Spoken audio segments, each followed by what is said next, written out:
nous sommes heureux de vous accueillir aujourd'hui sur notre espace entreprise avec 8 chantiers finistériens qui présentent 5 nouveautés, dont le bateau élu voilier de l'année par la revue Voile Magazine, le Django 7.7, qui a beaucoup de succès, qui a vu passer beaucoup de monde déjà.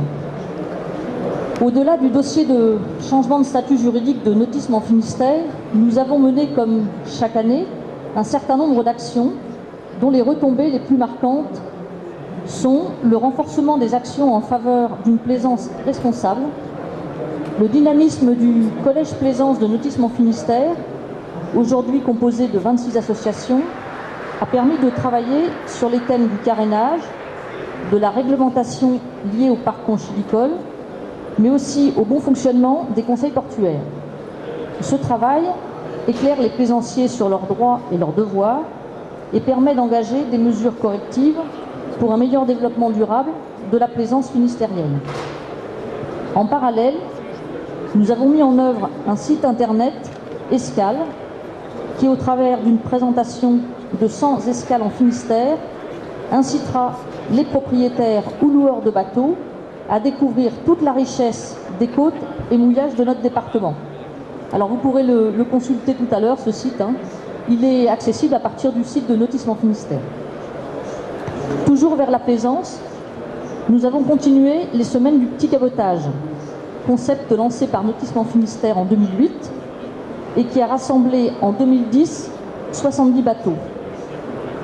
Cette prestation mêlant navigation en flottille, perfectionnement technique, convivialité, découverte des nouvelles escales et de leur patrimoine naturel et culturel, répond aux attentes d'une clientèle de propriétaires et loueurs de bateaux à voile de 5 à 8 mètres. C'est également un produit touristique, puisque 50% viennent d'autres régions que la Bretagne.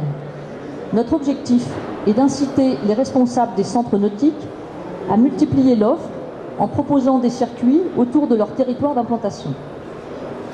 Les centres nautiques, il y en a un certain nombre qui sont présents aujourd'hui, que nous sollicitons toujours plus, jouent un rôle décisif dans les classes de mer.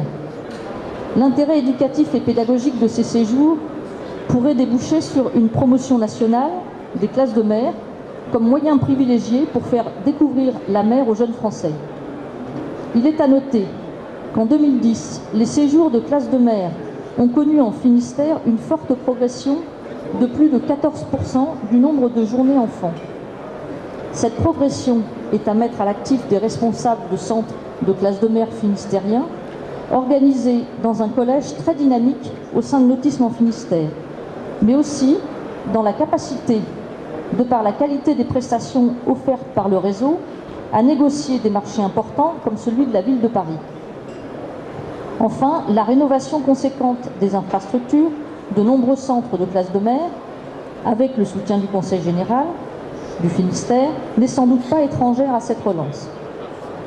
Pour terminer, Nef n'a jamais compté autant d'adhérents, montrant ainsi non seulement sa capacité à fédérer les acteurs historiques de la filière, composés majoritairement de clubs et centres nautiques associatifs, mais aussi aujourd'hui à prendre en compte les problématiques des associations de plaisanciers, des chantiers navals ou des collectivités locales investies dans le développement du nautisme finistérien.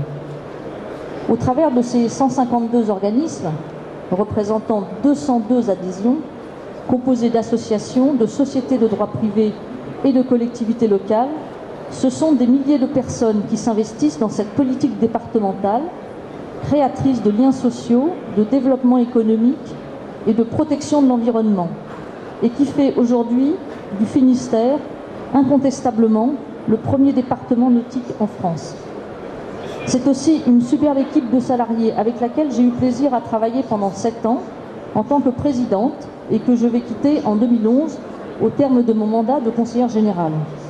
Je souhaitais les remercier tous pour l'excellent travail réalisé et avoir une pensée pour Pascal Bénard, qui se trouve à l'hôpital suite à un accident, pas trop grave, mais un accident de bateau en plein salon nautique. Nous lui souhaitons un prompt rétablissement. Bonne fin de salon à tous.